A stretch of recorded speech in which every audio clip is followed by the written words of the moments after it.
Okay. ఈరోజు వచ్చేసి మనము పేజ్ లేఅవుట్ అనే మెనూ మొత్తాన్ని ప్రాక్టీస్ చేద్దాము. వన్ బై వన్ నీట్‌గా చెప్తాను చూడండి. సో, నేనేం చేస్తానంటే నా ఒరిజినల్ డేటా నేను ఒక శాంపిల్ డేటా ఇక్కడ ఎంటర్ చేశాను. ఒక 10 మెంబర్స్ డేటా స్టూడెంట్స్ మార్క్స్ తోటి. దీన్ని కాపీ చేసుకున్నాను. నేను ఒక న్యూ షీట్‌లోకెళ్ళి ఆ డేటా మొత్తాన్ని పేస్ట్ చేసుకున్నాను. పేస్ట్ చేసుకొని నేను సైజెస్ కావాలంటే నేను అడ్జస్ట్ చేసుకుంటాను. ఓకే. సో ఇవన్నీ కూడా ఒకేసారి సైజ్ ఇంక్రీజ్ అవ్వాలంటే వీటి మొత్తం సెలెక్ట్ చేసేసుకొని హోమ్లోకి వెళ్ళి ఫార్మాట్లోకి వెళ్ళి కోలం విడ్త్ అని చెప్పిన ఆప్షన్ తీసుకొని మీరు ఒకేసారి ఒక 15 ఇచ్చేస్తే అన్ని 15కి ఇంక్రీజ్ అవుతాయి. మరీ ఎక్సెస్ అనిపించిందంటే మళ్ళీ ఫార్మాట్లోకి వెళ్ళి కోలం విడ్త్లోకి వెళ్ళి 15 కాకపోతే ఒక 12 ఇచ్చుకుందాము. So it's fine. సో నేను ఈ డేటా టైప్ చేశాను. ఈ పేజ్ లేఅవుట్లో మనకి ఇక్కడ ఒక 4 ఆప్షన్స్ కనబడుతున్నాయి. ఒకటి థీమ్ అంటే అర్థం ఏంటంటే మనం ఏదైనా ఒక కంటెంట్ కావచ్చు, లేకపోతే టేబుల్ కావచ్చు, what ever it may be, ఒక స్టైల్ మనం అప్లై చేసి ఉంటే ఒక్కొక్కటి మనం దాన్ని మార్చకుండా the entire set of styles change కావడం కోసం మనకి ఇలా ప్రొవైడ్ చేశాడు మైక్రోసాఫ్ట్ వర్డ్. సో ఒకవేళ మీరు థీమే మార్చక్కర్లేదు, ఓన్లీ కలర్ ప్యాటర్నే మార్చాలి, అప్పుడు కలర్ ప్యాటర్న్కి వెళ్ళొచ్చు. ఓన్లీ ఫాంట్ మార్చాలి, ఫాంట్కి వెళ్ళొచ్చు. అదే స్టైల్స్ మార్చాలంటే ఎఫెక్ట్స్లోకి వెళ్ళి ఎఫెక్ట్స్ మార్చుకోవచ్చు. సో ఆ లుక్ అనేది కొద్దిగా చేంజ్ అవ్వడం కోసం. అయితే ఇప్పుడు నేను దీనికి అప్లై చేయాలంటే నేను ఈ డేటా సెలెక్ట్ చేసుకొని ఇక్కడ నేను దీంట్లోకి వచ్చి క్లిక్ చేశాను అనుకోండి, ఏమైంది, ఆ ఫాంట్ కొద్దిగా మారిందనే కానీ నాకు ప్యాటర్న్ ఏం చేంజ్ కాలేదు. సో అది చేంజ్ అవ్వాలంటే ఏం చేయాలి? ఫస్ట్ నేను బేసిక్ ఆఫీస్లోనే పెట్టాను ఈ డేటాని. ఫస్ట్ నేను దీన్ని సెలెక్ట్ చేసేసుకొని నేనేం చేయాలి, టేబుల్కి దీన్ని ఒక టేబుల్ కింద కన్వర్ట్ చేయాలి. అలా కన్వర్ట్ చేయాలంటే మనం ఏం చేస్తామంటే లైక్ ఇన్సర్ట్లోకి వెళ్ళినప్పుడు ఇక్కడ టేబుల్ అని చెప్పిన ఒక ఆప్షన్ ఉంది మనకి. ఇది ఒక మెథడ్. అలా కాకుండా మనం ఏం చేద్దామంటే హోమ్లోకి వెళ్ళి టేబుల్ తర్వాత వాడదాము. హోమ్లోకి వెళ్ళి ఇక్కడ ఫార్మాటింగ్ ద టేబుల్ అనే దాంట్లోకి వెళ్ళి ఏదో ఒక స్టైల్ ఆఫ్ ఫార్మాటింగ్ తీసుకుందాం మనం. దట్స్ ఈ టేబుల్ మొత్తానికి ఒక ఫార్మాటింగ్ స్టైల్ తీసేసుకుందాం. నాకు ఆటోమేటిక్గా ఎప్పుడైతే స్టైల్స్ అప్లై చేశానో ఇమీడియట్లీ ఫిల్టర్స్ కూడా వస్తాయి. But I don't want filters now. కాబట్టి నేనేం చేసుకుంటాను, ఇక్కడ హోమ్లోకి వెళ్ళేసి సింపుల్గా ఇక్కడ ఫిల్టర్కి వచ్చేసి I stop the filter. Okay. ఇప్పుడు నేను కొద్దిగా జూమ్ కూడా చేస్తాను మీకు బాగా కనపడటానికి. లెట్స్ ఒకసారి స్క్రోల్ చేసుకుందాం. ఇప్పుడు చూడండి, నేను ఈ టేబుల్ని సెలెక్ట్ చేసుకున్నాను, పేజ్ లేఅవుట్లోకి వచ్చాను. When I go the theme, ఆ థీమ్ మారిస్తే ఆటోమేటిక్గా the entire style set should be change. నేను హెడ్డింగ్ ఒకసారి మార్చలేదు, రోకి ఒకసారి మార్చలేదు, ఆల్టర్నేటివ్ రోకి మార్చలేదు, ఫాంట్ మార్చలేదు, సైజ్ మార్చలేదు, everything should be change. Microsoft వాళ్ళు మనకి ఒక బిల్టిన్ ప్యాటర్న్స్ అనేవి ఇచ్చేసారు. సో మనం ఏ ప్యాటర్న్ మీద అయితే కర్సర్ ప్లేస్ చేస్తున్నామో దానికి సంబంధించిన ప్యాటర్న్ అప్లై అయిపోతూ ఉంటుంది. ఇన్ని అప్లై చేశాక మీకు నచ్చకపోతే మీరు కమ్ బ్యాక్ టు నెగిటివ్ రావాలంటే ఆఫీస్ ప్యాటర్న్ సెలెక్ట్ చేసుకుంటే మళ్ళీ మీరు ఒరిజినల్గా ఏదైతే స్టైల్ అప్లై చేశారో ఆ స్టైల్కి బ్యాక్ వచ్చేస్తారు. That's first. సో లేదా నేను ప్యాటర్న్ చేంజ్ కాకూడదు, నాకు కలర్ సెట్ ఒకటే చేంజ్ అయితే చాలు అనుకుంటే ఇలా మీరు కలర్ సెట్ వరకే చేంజ్ చేసుకోవచ్చు. మీకు ఇష్టం వచ్చిన కలర్ సెట్లో మీరు చేంజ్ చేసుకోవచ్చు. Nothing to worry. సో ఇప్పుడు ఏమైంది, ఫాంట్ మారట్లా, ఎఫెక్ట్ మారట్లా, ఓన్లీ కలర్ సెట్టే మారదు. సో అలా కాదు, నాకు కలర్ సెట్ మారకూడదు, ఆ స్టైల్స్ మారకూడదు, but I want change the font only. So అప్పుడు మీరు ఫాంట్లోకి వెళ్తే ఇక్కడ డిఫరెంట్ ఫాంట్స్ ప్రొవైడ్ చేస్తారు. మీరు ఏ ఫాంట్ మీదకి వస్తే ఆ ఫాంట్ అక్కడ అప్లై అవుతుంది. చూడండి, మీకు క్లారిటీగా ఆ ఫాంట్ ఒక్కటే చేంజ్ అవుతుంది. సో మీకు ఇంకా కలర్ మారట్లేదు, స్టైల్ మారట్లేదు, just it changes the font style only, it will be applied. So ఇటువంటి చేయటం కోసమే ఈ 3 ఆప్షన్స్ మనకు ప్రొవైడ్ చేసింది. మీరు ఏవైనా మార్చుకోండి. అల్టిమేట్గా మళ్ళీ బ్యాక్కి వెళ్ళాలంటే ఆఫీస్ స్టైల్ అని క్లిక్ చేయండి, ఒరిజినల్ స్టైల్కి మనం వెళ్ళిపోతాం. ఓకే. ఇది థీమ్స్ అంటాం. థీమ్ అంటే మనకి ఏంటంటే ఒక ప్యాటర్న్ మార్చామంటే ఎంటైర్ ఎఫెక్ట్స్ అన్ని మారేదాన్ని థీమ్ అని పిలుస్తుంటాం. అండ్ నెక్స్ట్ వచ్చేసి మార్జిన్స్. సో మనం ఇక్కడ వచ్చేసేమో number of rows, number of columns ఉంటాయి. కాబట్టి each sheet may contain a number of pages. Each షీట్లో నెంబర్ ఆఫ్ పేజెస్ ఉంటాయి. ఆ పేజెస్ ఎలా?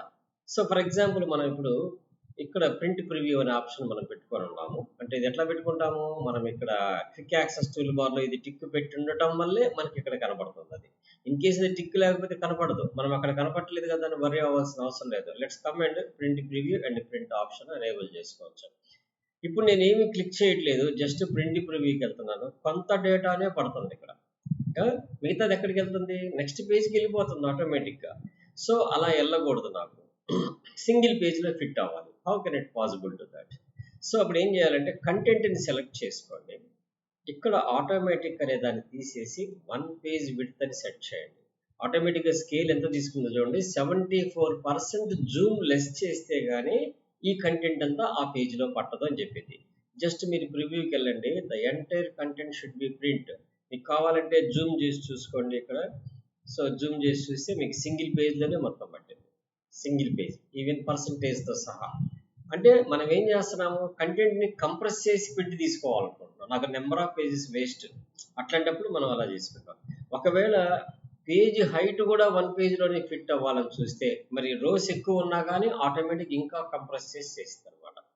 ఇవి నాకు అవసరం లేదు, ఆటోమేటిక్ అన్నామంటే ఒరిజినల్గా 100% ఆఫ్ ది క్వాలిటీ తోటి ఎలా రావాలో అలా మనం ఇక్కడ ప్రింట్ చేసుకోవచ్చు. Let's come back to 100%. ఇప్పుడు మీరు ప్రివ్యూకి వెళ్తే ఎంతవరకు కనబడుతుంది, ఇంగ్లీష్ వరకే కనబడుతుంది, రిమైనింగ్ నెక్స్ట్ పేజ్లో ఉంటాయి. సో కాబట్టి అలా కాకుండా చేయాలంటే ఇప్పుడు ఎప్పుడైతే మనం ఫస్ట్ వర్క్ చేసేటప్పుడు అంతా ఈ డాటెడ్ లైన్స్ కనపడవు. ఒకసారి ప్రింట్ ప్రివ్యూకి వెళ్ళి వచ్చాము అంటే దెన్ ఇండికేషన్ స్టార్ట్ అయిపోయింది. అంటే మీ పేజ్ ఇంతవరకే, మీ పేజీ వెడల్పు ఇక్కడ దాకే ఉంది, ఇంగ్లీష్ వరకే ఉంది, ఈ నెక్స్ట్ పేజ్కి వెళ్తుంది. నెక్స్ట్ పేజ్కి వెళ్ళిందా లేదా ఎగ్జాక్ట్లీ మనం ఎలా తెలుసుకోవాలి? ఇక్కడ మీకు ప్రింట్లోకి వెళ్ళినప్పుడు మీరు ఇక్కడ చూడండి, నేను ఇప్పుడు 2 పేజీలు ఉంది. సో ఇక్కడ నేను ప్రింట్ ప్రివ్యూలోకి వెళ్ళినప్పుడు ఇక్కడ ఫస్ట్ పేజీలోకి వస్తుంది. ఇక్కడ మీరు కింద చూస్తే ఇంకొక పేజీ జరుపుకోవడానికి ఆప్షన్ ఇచ్చాను చూడండి. ఇక్కడ నెక్స్ట్ అని కొట్టంగానే నెక్స్ట్ పేజ్కి వెళ్ళాం. So first page, next page, ఇది ఇలానే ఎందుకు వస్తుంది? ఫస్ట్ పేజీ నెక్స్ట్ డౌన్కి వెళ్ళి తర్వాత మళ్ళీ పైకి రావచ్చు కదా, పక్కనే ఎందుకు వస్తుందంటే మనం డిపెండ్స్ అపాన్ ది మనం గివెన్ ఆప్షన్ బట్టి. జనరల్గా ఇప్పుడు ఎక్సెల్లో ఏ ఆప్షన్లో ఉందంటే ఇది over then down. Over then down అంటే అర్థమైంది, ఆ రోలో ఉన్న పేజెస్ అన్ని ప్రింట్ అయిన తర్వాతే మళ్ళీ కిందకు వస్తుంది అనమాట.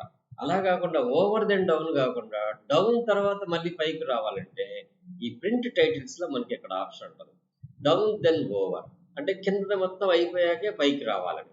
ఆల్రెడీ డిఫాల్ట్గా అదే ఉంది, కానీ కింద కంటెంట్ ఏమీ లేదు కాబట్టి మనకి రాలేదు.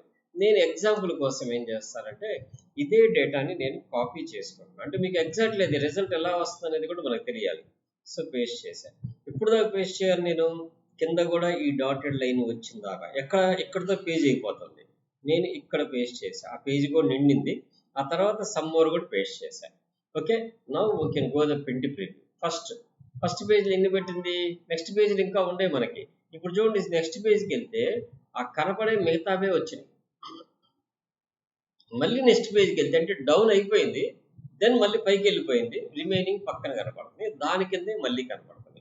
సో ఇలా కాదు, ఓవర్ దెన్ డౌన్ కావాలనుకోండి, అప్పుడు మనం ఈ ప్రింట్ టైటిల్స్లోకి వెళ్ళి ఇక్కడ ఓవర్ దెన్ డౌన్ అని ఇస్తే ఫస్ట్ పేజీ దాని పక్కన పేజీ, సెకండ్ పేజీ దాని పక్కన పేజీ మనకి ప్రింట్ అవుతుంది.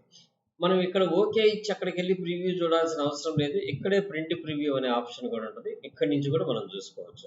ఇప్పుడు ఫస్ట్ పేజ్ ఇచ్చింది, దాని కంటిన్యూషన్ రిమైనింగ్ కంటెంట్ ఇచ్చింది, మళ్ళీ నెక్స్ట్ పేజ్ వచ్చింది, దాని కంటిన్యూషన్ పేజ్ వచ్చింది. అయితే ఇక్కడ మీరు కేర్ఫుల్గా అబ్జర్వ్ చేయాల్సింది ఏంటంటే, ఇప్పుడు ఈ పేజ్ అంటే నాకు అర్థమైంది, ఎందుకనంటే ఈ కోడ్ అనేది ఉంది, పైన నేమ్, మ్యాథ్స్, ఫిజిక్స్ ఉంది. నెక్స్ట్ పేజ్ ప్రింట్ అయినప్పుడు ఇది ఎవరు మార్క్స్, ఎవరు టోటల్, ఎవరు పర్సంటేజ్, ఇట్స్ అన్నోన్, మనకి అది కాంప్లికేటెడ్ అయిపోతుంది. అలానే నెక్స్ట్ థర్డ్ పేజ్కి వస్తున్నాం. థర్డ్ పేజ్కి ఇది కోడా, నేమా, మ్యాథ్సా, ఫిజిక్సా, how you can identify to that? అలా కాకుండా వాటిని కూడా మనం సెటరేట్ చేసుకోవటమే ఈ ప్రింట్ టైటిల్లో మనకు ఒక ఆప్షన్ ప్రొవైడ్ చేశారు. వాట్ అబౌట్ దట్ ఆప్షన్ అంటే ఇక్కడ చూడండి, rows to repeat at top. మీకు ప్రతి పేజ్లో ఏ రోని రిపీట్గా టాప్లో చూపించాలి. జస్ట్ దీన్ని క్లిక్ చేయండి, మీరు ఏం చేయక్కర్లేదు. ఏ రో అయితే రిపీట్ అవ్వాలో దాన్ని సెలెక్ట్ చేసుకోండి.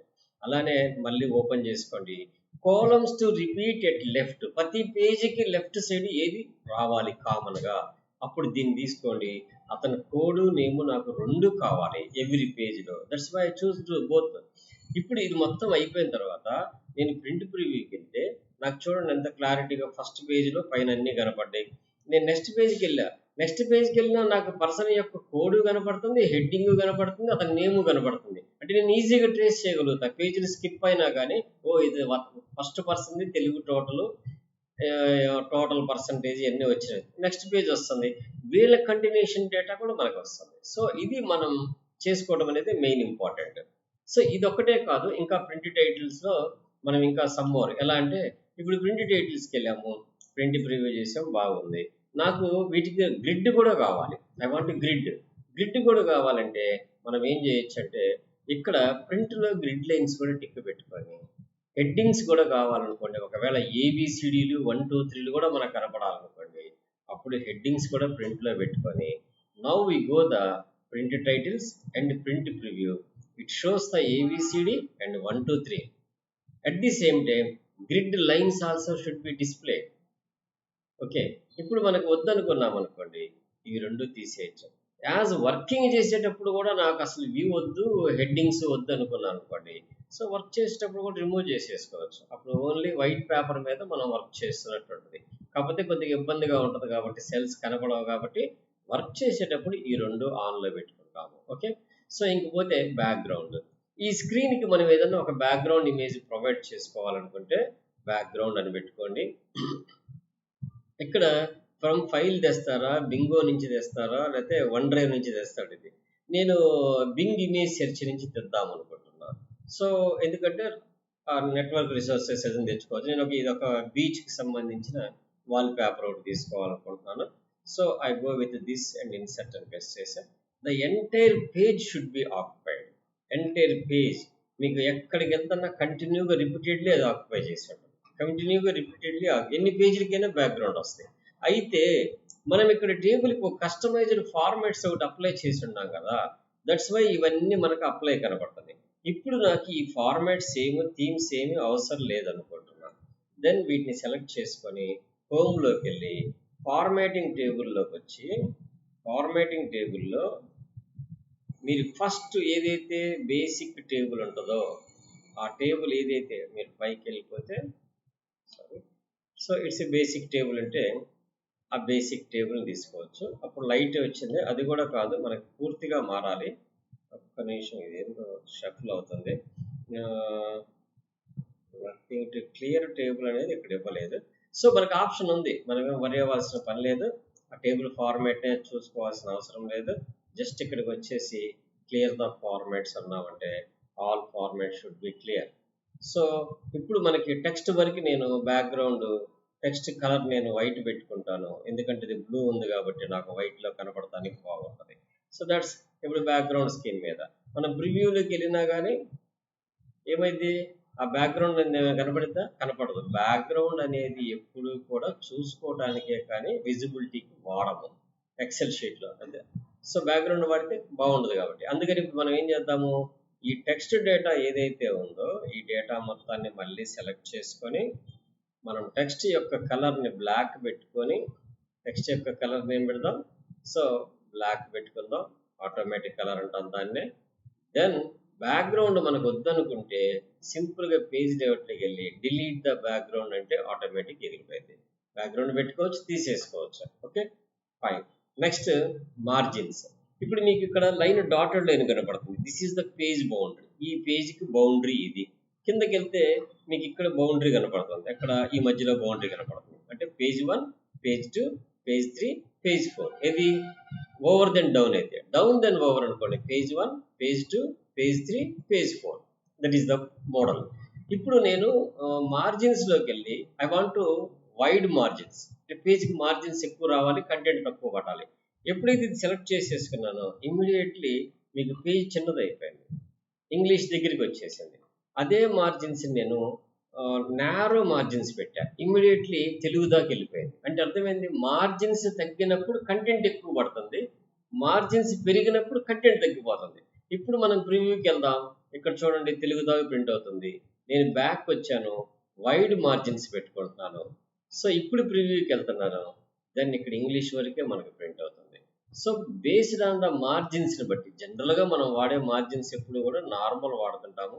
ఇన్ కేసు కొన్ని సందర్భాల్లో మనం ఏదన్నా అడ్జస్ట్ చేసుకోవాలనుకుంటే అప్పుడు ఏం చేస్తామంటే కస్టమైజ్ మార్జిన్స్ కూడా మనం వెళ్ళొచ్చు. ఇక్కడ కస్టమ్ మార్జిన్స్ అని ఉంటుంది. నాకు టాప్లో ఒక 1 ఇంచ్ చాలు, అండ్ బాటంలో ఒక 1 ఇంచ్ చాలు, లెఫ్ట్లో కూడా ఒక 1 ఇంచ్ చాలు, రైట్ కూడా ఒక 1 ఇంచ్ చాలు. ఫూటర్ వచ్చేసి 0.8 ఉంది, దాన్ని నేను 0.5 కింద పెట్టుకుంటున్నాను. ఇది కూడా నేను ఒక 0.5 కింద పెట్టుకుంటున్నాను. ఓకే, సెంటర్ ఆన్ ద పేజీలో ప్రింట్ ప్రివ్యూ చూసినప్పుడు నేను సెలెక్ట్ చేసుకున్న కంటెంట్ అనేది ఎప్పుడు కూడా పేజీకి సెంటర్ అవ్వాలని చెప్పనే ఆప్షన్ నేను ఇచ్చాను. ఇప్పుడు నేను ప్రింట్ ప్రివ్యూలోకి వెళ్తే ఇక్కడ first page okay, well and good, full ఉంది కాబట్టి తెలియదు. సెకండ్ పేజీకి వెళ్ళాను, ఇది సెంటర్ అయిపోయింది, చూసారా మీకు హారిజాంటల్గా సెంటర్ అయిపోయింది.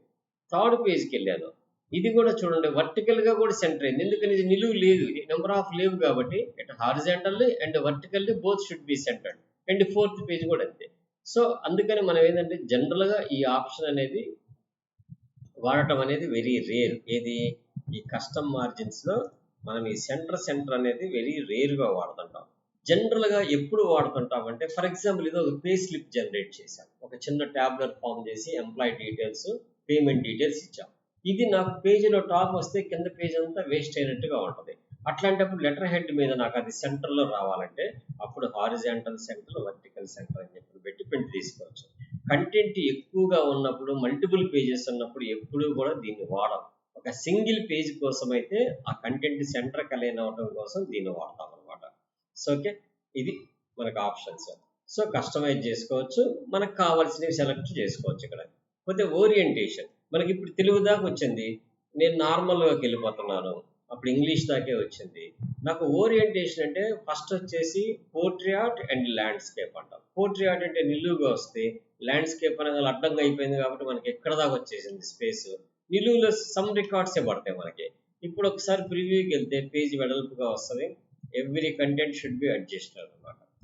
ఓకే, ఇట్లాంటప్పుడు మనకి ఇంకొద్దిగా ఎక్కువ స్పేస్ తీసుకొని పేజ్ రావాలి అనుకుంటే ఇక్కడ మనం ఏం చేయొచ్చు అంటే ఆటోమేటిక్ నుంచి 1 పేజ్ విడ్త్ అని చెప్పిన కనుక పెట్టామంటే ఆటోమేటిక్గా మీరు ప్రివ్యూలోకి వెళ్తే ఆ పేజ్ మొత్తానికి సెట్ అయ్యేటట్టు చేస్తాం అనమాట. సో ఎందుకని హైట్ సెట్ చేసింది, ఇంకా రెండో దానికి వెళ్లకుండా హైట్ సెట్ చేసింది, ఇంకా నెక్స్ట్ పేజీ అనేది ఏంది పక్కన వాటికి రావడానికే కానీ ఇంకేం లేదు. ఓకే, అట్లా మనం ఏం చేయొచ్చు, వీటిని మనకు కావాల్సినట్టు 1 పేజ్ విడ్త్ కూడా సెట్ చేసుకోవచ్చు. డిఫాల్ట్గా ఆటోమేటిక్ పెట్టాము అంటే మటుకు it takes the 100% of the zoom అనమాట. Okay, and next pages size మనం డిఫాల్ట్గా ఎప్పుడు కూడా A4 వాడుతుంటాము, ఓరియంటేషన్ పోర్ట్రేట్ వాడుతుంటాము. ఒకవేళ ఏదన్నా స్టేట్మెంట్స్ మనం ప్రింట్ తీయాలంటే ల్యాండ్స్కేప్ వాడతాము, మామూలుగా అయితే మటుకు పోర్ట్రేట్లోనే వాడుతుంటాము. సైజులోకి వచ్చేటప్పటికి మోస్ట్ ప్రాబబ్లీ A4 వాడుతుంటారు. కొన్ని లీగల్ డాక్యుమెంటేషన్స్ ఏదైనా వర్క్ చేసేటప్పుడు లీగల్ వాడతారు వాళ్ళు, అంటే కొద్దిగా A4 కంటే పొడిగి ఎక్కువ ఉంటుంది, వెడల్పు ఎక్కువ ఉంటుంది, ఆ లీగల్ అనే సైజుకి వెళ్తారు. అలా కాని పక్షంలో ఒక్కొక్కసారి లెటర్ హెడ్స్ మీద ప్రింట్ చేయాల్సి వస్తుంటుంది, అప్పుడు తీసుకునే పేజ్ సైజుని ఏమంటారంటే లెటర్ పేజ్ అంటారు. సో మోస్ట్లీ 99% A4 వాడుతుంటారు. ఈ పేజెస్ సైజ్ గురించి నేను ఒకసారి ఎక్స్ప్లెయిన్ చేస్తాను. జనరల్గా టాపిక్ వచ్చింది కాబట్టి మీకు పేజెస్ సైజెస్ ఎలా ఉంటాయో చెప్తాను చూడండి, వెరీ సింపుల్. ఇది చాలా మందికి తెలియదు. సో లైక్ ఇది A4 సైజ్ పేజ్ అనుకోండి, A4 సైజు పేజీ. ఈ A4 సైజ్ పేజ్కి వెడల్పు ఎంత ఉంటుందంటే 297, అంటే అర్థమైందంటే 29.7 ఇట్స్ సెంటీమీటర్స్. ఎంఎంలో చెప్పాలంటే 297 అంటాం, 297 mm అని పిలుస్తుంటాం. సారీ, ఇది హారిజాంటల్ వచ్చేసి 210 mm, వర్టికల్ వచ్చేసి 297 mm. ఓకే, ఇప్పుడు నాకు A4లో సగం షీట్ కనుక మీరు కట్ చేశారంటే దాన్ని ఏమని పిలుస్తారంటే A5 షీట్ అంట. A5 sheet. ఇది కట్ చేయకుండా పిలిస్తే దాన్ని A4 షీట్ అంటారు. దీన్ని ఇదే షీట్ని మీరు సింప్లీ కాపీ చేసుకొని, దీన్ని నేను కాపీ చేస్తాను, కాపీ చేసేటప్పుడు నాకు దీని యొక్క బ్యాక్గ్రౌండ్ అనేది ట్రాన్స్పరెంట్గా కాపీ కావాలి. సో ఇక్కడ నేను ఏం చేస్తాను, రిమూవ్ ద బ్యాక్గ్రౌండ్ అంటే ఆ బ్యాక్గ్రౌండ్ మొత్తం రిమూవ్ అయిపోయింది. సో కావాలంటే ఆన్ చేసి బ్యాక్గ్రౌండ్ రిమూవ్ అయిపోయింది చూసారా. దీన్ని నేను Ctrl+C Ctrl+V అన్న ఇంకొక సెట్ వచ్చింది. దీన్ని తీసుకొచ్చి దీని పక్కనే పెడుతున్నాను. ఇలా పెడితే దీన్ని ఏమంటారంటే A4 డబల్ చేస్తే దాన్ని A3 షీట్ అంటారు. ఓకే, ఈ రెండింటిని మీరు సెలెక్ట్ చేసుకొని మళ్ళీ కాపీ చేసి పేస్ట్ చేసి ఈ కిందకి తీసుకొచ్చి పెడితే దీన్ని A2 షీట్ అంటారు. A2 షీట్ అంటారు. ఇదే నాలుగిటిని మీరు కాపీ చేసుకొని ఈ పక్కన పేస్ట్ చేస్తే దీన్ని A1 డ్రాయింగ్ షీట్ అంటారు. A1, A2, A3, A4, A5. ఒక్క A4 సైజ్ తెలిస్తే మనకి రిమైనింగ్ మొత్తం తెలిసిపోయినట్టే. 210 × 2 వేస్తే మనకి A3 వస్తుంది. అదే మనకి A2 కావాలంటే దాన్ని మల్టిప్లికేషన్ అదే ఉంచి దీన్ని డబుల్ టైం చేస్తే అది మల్టిప్లికేషన్ అవుతుంది. ఇది మనం జనరల్గా ఒక పేజ్ సైజెస్కి గుర్తుపెట్టుకునేది. అంటే జనరల్గా మనకు నీడ్ అయితే అలా చూసుకోవచ్చు. కాకపోతే ఇక్కడ సైజ్ చూసాము. ప్రింట్ ఏరియా ఫర్ ఎగ్జాంపుల్ నేను ఏమనుకుంటున్నాను, నాకు ఇంత డేటా అవసరం లేదు, ఈ 10 మెంబర్స్ డేటా వరకే నాకు కావాలి. I want to print these 10 members without totals. అప్పుడు నేను ఇంతవరకే సెలెక్ట్ చేసుకొని ప్రింట్ ఏరియాలోకి వెళ్ళి సెట్ ప్రింట్ ఏరియా అని చెప్పాను. ఇప్పుడు నేను దీన్ని సెలెక్ట్ చేయక్కర్లేదు, జస్ట్ ప్రింట్ ప్రివ్యూకి వెళ్తే నేను ఏ డేటా అయితే సెట్ ప్రింట్ ఏరియాలో పెట్టానో ఆ ఏరియాకి వచ్చింది. నెక్స్ట్ పేజీలో కొడితే ఆ ఏరియాకి సంబంధించిన పట్టణ డేటా వరకే వచ్చింది, ఎందుకంటే తెలుగు పట్టలేదు కాబట్టి. ఓకే, సో మీకు ఏమవుతుంది, సెలెక్టెడ్ ఏరియానే ప్రింట్ చేసుకోవచ్చు. వద్దనుకుంటే అదే ఏరియాని సెలెక్ట్ చేసుకొని ప్రింట్ ఏరియాలోకి వెళ్ళి క్లియర్ ప్రింట్ ఏరియా అంటే it should B print the all content. Okay, మనకు కావాల్సిన ఏరియాలో డేటానే మనం ప్రింట్ తీసుకోవచ్చు. సో అదే వర్డ్లో అయితే మనం అలా తీయలేము, పేజీ మొత్తం తీయాల్సిందే. ఏ పేజీ కావాలంటే ఆ పేజీ మొత్తం తీయాలి. కానీ ఎక్సెల్లో మనకు కావాల్సిన రేంజ్ ఆఫ్ ది సెల్స్లో ఉన్న డేటానే ప్రింట్ చేసుకోవచ్చు. ఇకపోతే నాకు అలానే నేనేమనుకుంటున్నా అంటే ఎవ్రీ 10 సెల్స్ తర్వాత ఈ టోటల్ పర్సంటేజ్ నాకు అవసరం లేదు కాబట్టి ఇక్కడికి నాకు పేజ్ బ్రేక్ అవ్వాలి అనుకుంటున్నాను. ఇక్కడికంటే ఇంతవరకు ఒక సెట్ కావాలి నాకు. ఇక్కడ బ్రేక్లోకి వచ్చి ఇన్సర్ట్ పేజ్ బ్రేక్ అనగాలి, ఇది ఒక పార్ట్ అయిపోయింది. నెక్స్ట్ 10 సెల్స్ దగ్గరికి వచ్చాను, ఇక్కడ కర్సర్ పెట్టాను, ఇక్కడ కూడా నేను పేజ్ బ్రేక్ అని చెప్పి అంటున్నాను. So it should be page breaks. ఇక్కడ ఒక పేజ్ బ్రేక్, అక్కడ ఒక పేజ్ బ్రేక్. సో ఇంకొక 10 సెట్ దగ్గరికి వెళ్ళాను, ఇక్కడ కర్సర్ పెట్టాను, ఇన్సర్ట్లోకి వెళ్ళి పేజ్ బ్రేక్ అని చెప్తున్నాను. ఆ తర్వాత ఇంకొక 10 కూడా ఉందనుకుంటా, ఇక్కడ కూడా కర్సర్ ప్లేస్ చేసి ఇన్సర్ట్లోకి వెళ్ళి పేజ్ బ్రేక్ చేశాను. అలానే ఈ 10 దగ్గరికి కూడా వచ్చి కర్సర్ ఇక్కడ ప్లేస్ చేసుకొని ఇన్సర్ట్లోకి వెళ్ళి పేజ్ బ్రేక్ చేశాను. అప్పుడు ఆటోమేటిక్గా ఏమైపోయింది, నెంబర్ ఆఫ్ పేజెస్ కింద స్ప్లిట్ అయినాయి. మీరు ఒకసారి ప్రివ్యూలోకి వెళ్ళండి. So first page, next page, దానికి మళ్ళీ నెక్స్ట్ పేజీ, తర్వాత నెక్స్ట్ పేజీ. అంటే ఏమవుతుంది, మనం స్ప్లిట్ చేసినంత వరకే ఆ 10 రికార్డ్స్కి సంబంధించిన డేటానే వస్తుంది మనకి. సో అలా మనం స్ప్లిట్ చేసుకోవచ్చు. వద్దనుకుంటే స్పెసిఫైడ్ పేజ్ బ్రేక్ తీసేయాలనుకుంటే బ్రేక్లోకి వెళ్ళి రిమూవ్ ద పేజ్ బ్రేక్ అంటే ఆ ఒక్క పేజ్ బ్రేక్ పోతే రిమైనింగ్ అన్ని అలానే ఉంటాయి. అలా కాదు, నాకు పేజ్లో క్రియేట్ చేసిన పేజ్ బ్రేక్స్ మొత్తం పోవాలంటే reset all page breaks. So ఇప్పుడు ఆల్మోస్ట్ మొత్తం మనకు కవర్ అయిపోయినాయి. ఇక్కడ ఈ కూడా చూసాం. ఇంకేముంది, ఈ ఆప్షన్స్ ఉంటాయి. ఈ ఆప్షన్స్ అనేవి మనకి ఇన్సర్ట్లో కూడా వాడాము. సో ఒకసారి సెల్ పక్కకి వెళ్ళి చూపిస్తాను. అది కూడా ఇన్సర్ట్లో మనం ఏదైనా షేప్స్ డ్రా చేసుకున్నాం అనుకోండి, not only shapes, any images తెచ్చుకున్నా కూడా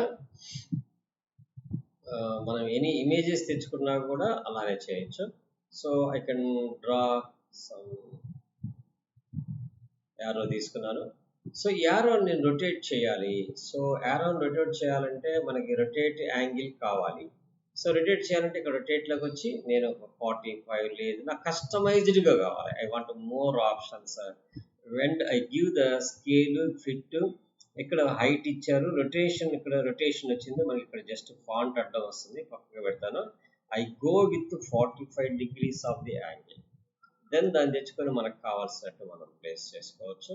దీనికి సంబంధించిన ఫిల్ కలర్ మనం వేరే కలర్ పెట్టుకోవచ్చు. Okay, that's all. ఇప్పుడు నేను ఏదైతే పేజ్ లేఅవుట్లు, ఇప్పుడు ఐటమ్స్ ఈ రెండు ఉన్నాయి, ఈ రెండింటిని ఎగ్జాక్ట్లీ సెంటర్ చేయాలంటే షిఫ్ట్ కీ నొక్కి పట్టుకొని రెండింటిని క్లిక్ చేస్తే దీన్ని ప్లస్ దీన్ని రెండు సెలెక్ట్ అవుతాయి. షిఫ్ట్ కీ పట్టుకొని నొక్కాలి. ఇప్పుడు ఇప్పుడు నేను షేప్ ఫార్మాట్లో మనం ఒకవేళ పేజ్ లేఅవుట్లో ఉన్నా కానీ అలైన్లోకి వెళ్ళి సెంటర్ అన్న సెంటర్కి వచ్చినాయి. అట్లనే వర్టికల్గా కూడా సెంటర్ రావాలి, నాకు వర్టికల్గా కూడా సెంటర్ వచ్చినాయి. ఆ రెండింటిని కలిపి ఒకటే గ్రూప్ చేయాలనుకున్నా, ఐ గో విత్ గ్రూప్. ఇప్పుడు సింగిల్ ఆబ్జెక్ట్ కింద అయిపోయింది ఇది.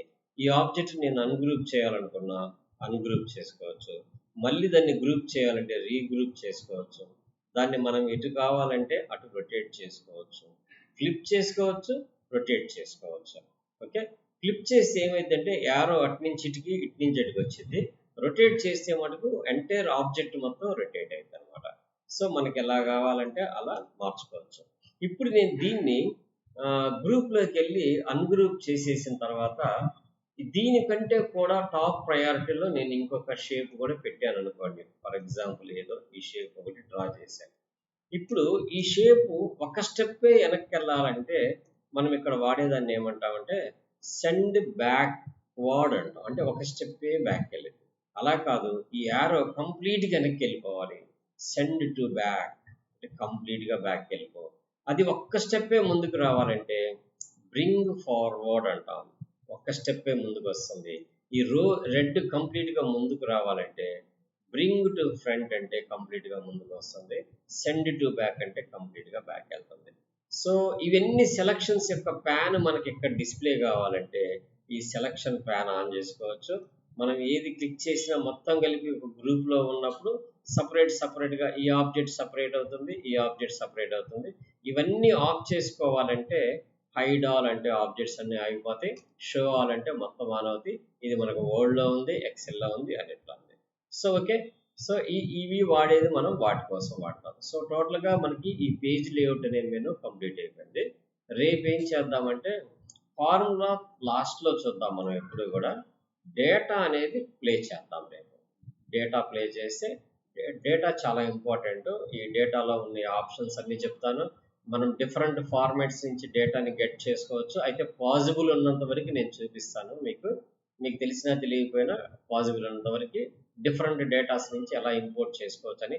మేబీ నేను ఇక్కడ ఫైల్లోకి వెళ్తే ఎక్సెల్ నుంచి చెప్పగలను, ఫ్రమ్ ఎక్స్ఎంఎల్, జేసన్, పీడిఎఫ్ నుంచి, లేదంటే డేటాబేసెస్లోకి వెళ్తే వీటిలో ఉన్నట్లో యాక్సెస్ నుంచి తీసుకురాస్తా, ఎస్క్యూఎల్ సర్వర్ నుంచి తీసుకొస్తాను.